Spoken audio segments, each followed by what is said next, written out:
August 1944. The Allied breakout from Normandy had transformed the war in Western Europe almost overnight. German defenses that had once seemed unbreakable were beginning to crack under relentless pressure, and at the center of that momentum stood the headquarters of General George S. Patton's Third Army. Unlike the calm offices often portrayed in films, Patton's headquarters functioned like a living machine that never stopped moving. Couriers rushed through narrow hallways carrying fresh reconnaissance reports from the front. Radio operators copied intercepted German transmissions before passing them directly to intelligence officers. Engineers continuously updated information about damaged bridges, mined roads, and newly constructed crossings. Every hour brought new information, and every new report had the power to change an operation involving tens of thousands of soldiers. Inside the operations room, an enormous wall map dominated the entire building. Hundreds of colored markings stretched across northern France, representing advancing divisions, artillery positions, supply routes, fuel depots, and suspected German defensive lines. Every symbol on that map represented real men preparing to move into combat. Every road marked with a grease pencil would soon carry tanks, trucks, ambulances, and infantry columns. In a headquarters where speed determined survival, accurate maps were almost as valuable as ammunition.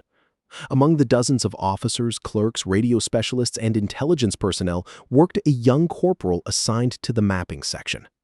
Unlike many soldiers who had learned their profession only after entering military service, his experience came from years spent as a civilian surveyor before the war. He understood something many people overlooked. Maps were never permanent. Roads disappeared after heavy shelling, bridges collapsed within seconds under demolition charges, rivers flooded, and forests that appeared harmless on paper could become nearly impossible for armored vehicles to cross. His responsibility inside headquarters was not glamorous.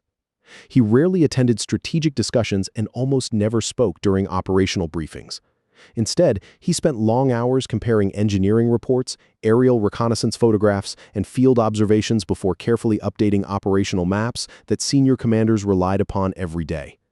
If every correction was made properly, no one noticed his work. If even one detail remained outdated, however, the consequences could extend far beyond a simple drafting mistake.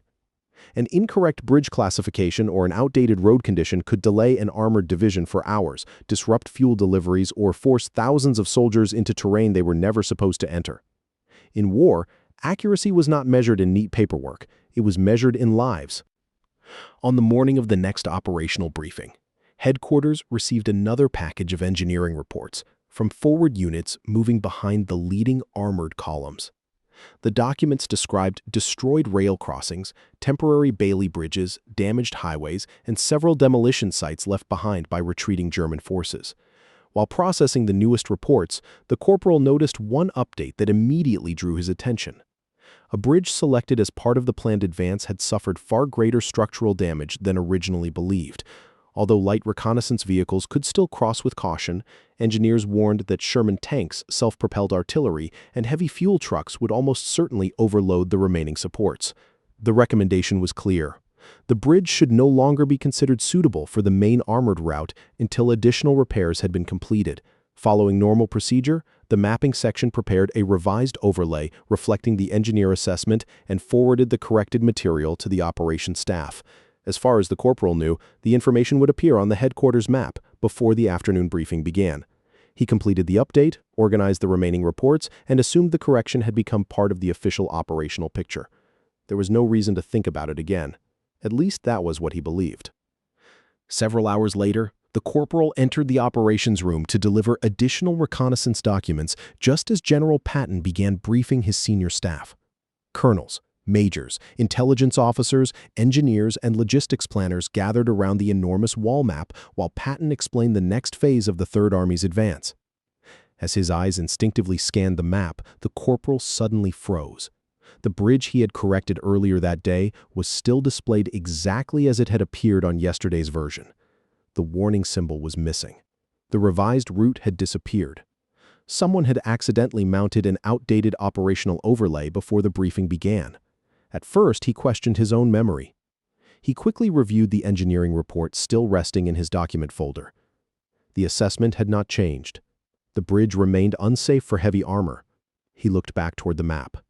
Around him, experienced officers discussed fuel requirements, artillery coordination, and expected German resistance farther east, completely unaware that every calculation assumed an armored column would cross a bridge engineers had already declared unreliable.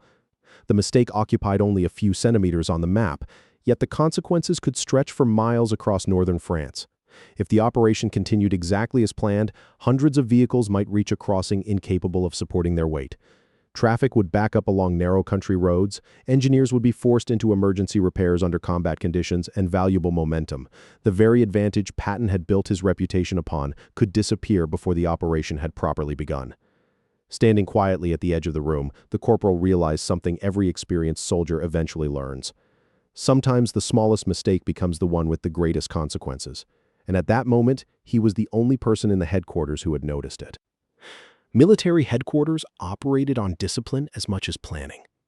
Every officer understood where he stood in the chain of command, and every enlisted soldier knew that interrupting a briefing led by General Patton was something that simply did not happen. The corporal remained motionless, hoping someone else would recognize the discrepancy before movement orders were finalized. One after another, staff officers approved the proposed route. Intelligence confirmed expected German resistance, logistics officers calculated fuel consumption based on the planned advance. Engineers discussed bridge construction farther east, unaware that the very first major crossing had already been declared unsuitable for heavy armor. The longer the discussion continued, the more obvious it became that no one else had seen the mistake. It was no longer simply an error on a map. It had become the foundation upon which the entire operation was being planned. The corporal understood exactly what would happen if the briefing ended without correction. Thousands of men would begin moving according to information that was already obsolete before the meeting had even started. He considered remaining silent. After all, everyone around the table possessed years of military experience that he did not. Many had commanded battalions and regiments in North Africa, Sicily, and Normandy. Some had spent decades studying military operations before he had ever worn a uniform. What right did a corporal have to question a room full of generals and colonels? Yet another voice answered immediately. Bridges did not care about rank. Steel either carried 70,000 pounds or it did not. Maps were either accurate or they were not. The enemy would never know whether the mistake had been made by a private or a general. They would only see an American armored column halted in the open, presenting the perfect target for artillery and counterattacks. His civilian experience returned to him with remarkable clarity. During years as a surveyor, he had learned that facts never changed simply because important people disagreed with them. Measurements remained measurements, distances remained distances. Reality could not be persuaded by authority. Standing quietly at the edge of the room, he realized that the greatest risk was no longer speaking. The greatest risk had become saying nothing. As General Patton finished outlining the final movement schedule and prepared to approve the operation, the corporal finally stepped forward. The room immediately fell silent. Conversation stopped almost instantly as every officer turned toward the unexpected interruption. Several staff members looked at him with visible disbelief, already expecting someone to order him back to his position before he could speak another word. Instead, Patton simply looked directly at the young soldier. His expression revealed nothing. "Yes, Corporal." The words echoed through the operations room. The corporal respectfully explained that the bridge shown on the operational map had already been declared unsafe for heavy armored traffic, according to the newest engineer assessment received earlier that morning. He pointed to the engineer report still in his hands and calmly described the updated findings. There was no emotion in his voice, only certainty. One colonel immediately responded that headquarters had already reviewed the engineering updates before the briefing. Another suggested the corporal was probably referring to an earlier report that had since been replaced. Without arguing, the corporal handed over the original document together with the corrected overlay prepared by the mapping section only hours before. The room became silent once again. The chief operations officer spread both documents across the table and compared them with the wall map. Within seconds, his expression changed. Another officer searched through the stack of briefing materials while an intelligence clerk examined the overlays prepared for that day's conference. The answer appeared almost immediately. Nothing was wrong with the engineering report. Nothing was wrong with the mapping section's correction either. The mistake had occurred moments before the briefing began. when an outdated operational overlay had accidentally been placed on the display board instead of the newly revised version. It was a simple administrative error, almost impossible to notice unless someone had personally worked with the latest reports. Yet that small mistake had survived multiple levels of review and reached the final operational briefing attended by General Patton himself. The corrected overlay was mounted onto the wall, instantly changing the route of the armored advance. Engineers identified an alternate crossing capable of supporting heavy vehicles, logistics officers recalculated movement timings, and communications personnel began transmitting revised orders before the meeting had even ended. What had started as a tiny discrepancy measured in a few markings on a map had been corrected just minutes before thousands of American soldiers would have begun moving. Only then did everyone in the room fully appreciate what had just happened. A single corporal had prevented an entire operation from beginning with the wrong map. No one spoke while the corrected overlay was secured to the wall. Officers who had spent the previous hour discussing fuel schedules, artillery coordination, and enemy dispositions now watched as a single change on the map forced several elements of the operation to be recalculated. The atmosphere inside the headquarters had changed completely. Only minutes earlier, the interruption had seemed almost inappropriate. Now it was impossible to ignore its importance. General Patton studied both versions of the map in silence before looking once more at the engineering report. He did not appear angry that the briefing had been interrupted.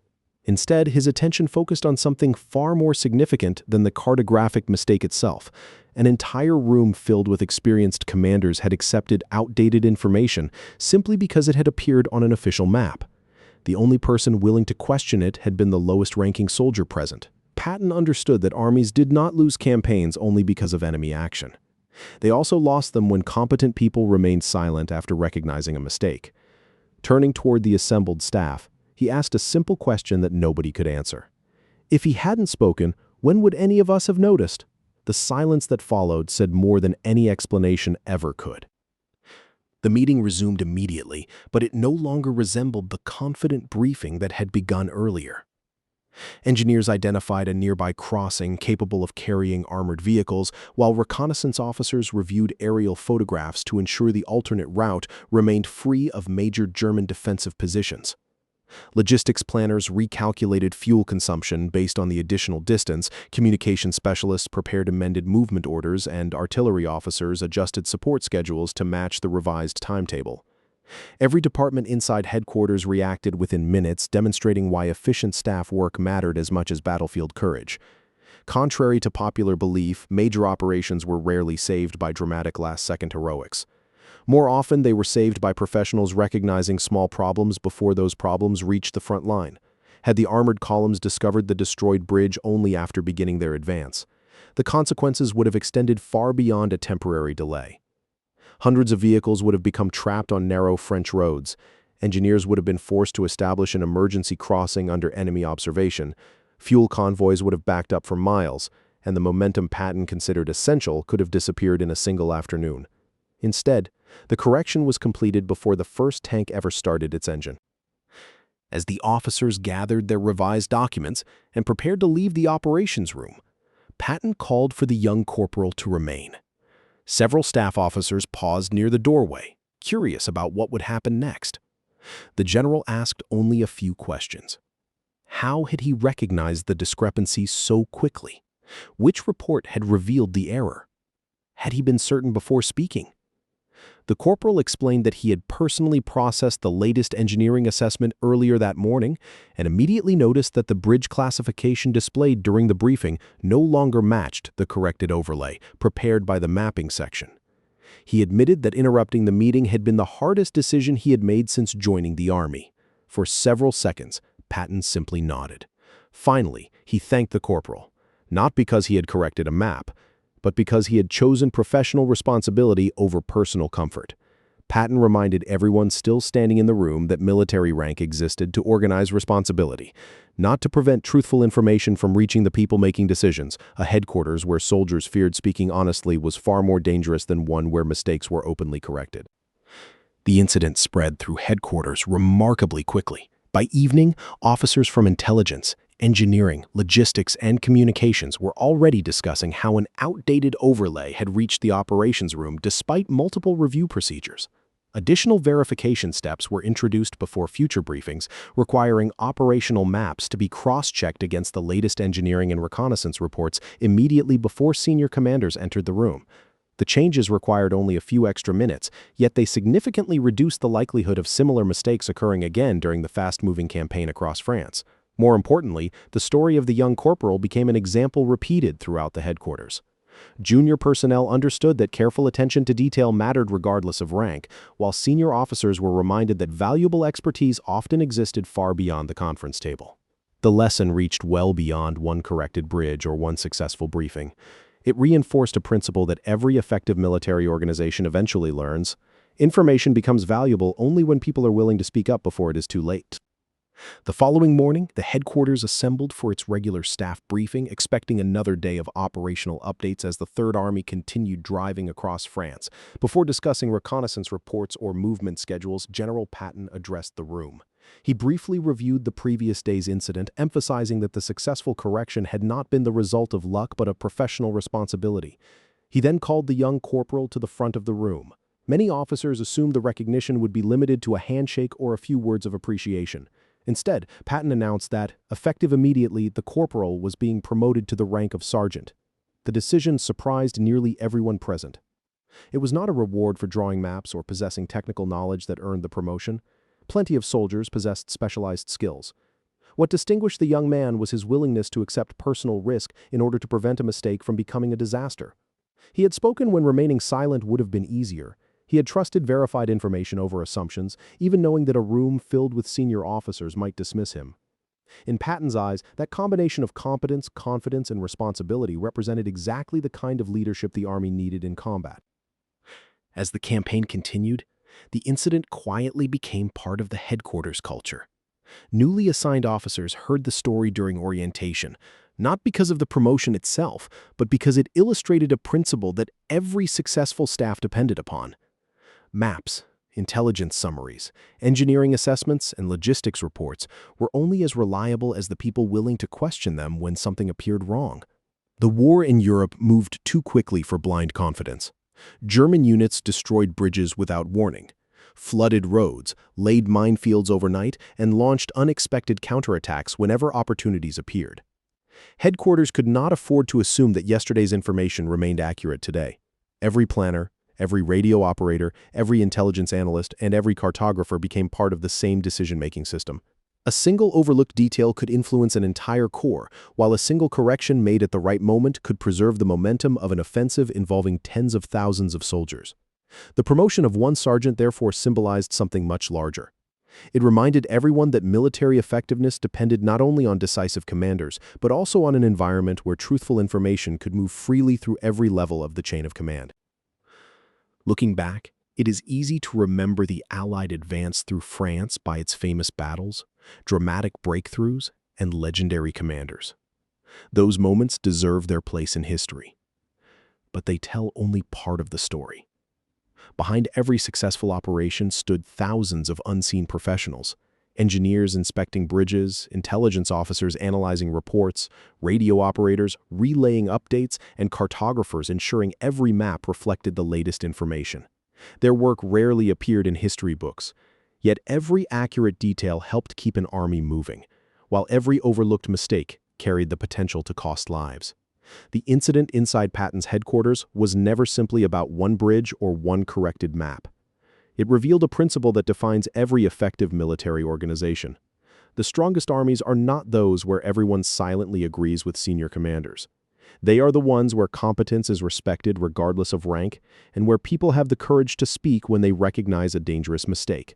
Facts do not recognize hierarchy. A bridge either supports an armored column or it does not. A map is either accurate or it is not. On the battlefield, reality always has the final word. By promoting the young corporal, Patton rewarded far more than technical knowledge. He recognized the character to place duty above personal comfort, and the confidence to protect the mission even when speaking carried personal risk. It was a reminder that true leadership exists at every level of an army, not only among those wearing stars on their shoulders. History remembers the generals who planned campaigns and the soldiers who fought them, but many victories were shaped by people whose names were never recorded.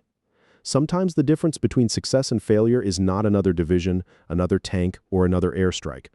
Sometimes it is one person willing to raise a hand and say, "Sir, I believe something is wrong." If you enjoyed this story, consider leaving a like so more people can discover the overlooked moments that shaped history. Subscribe for more carefully researched stories about the leaders, decisions, and untold events that changed the course of World War II. Thanks for watching, and I'll see you in the next one.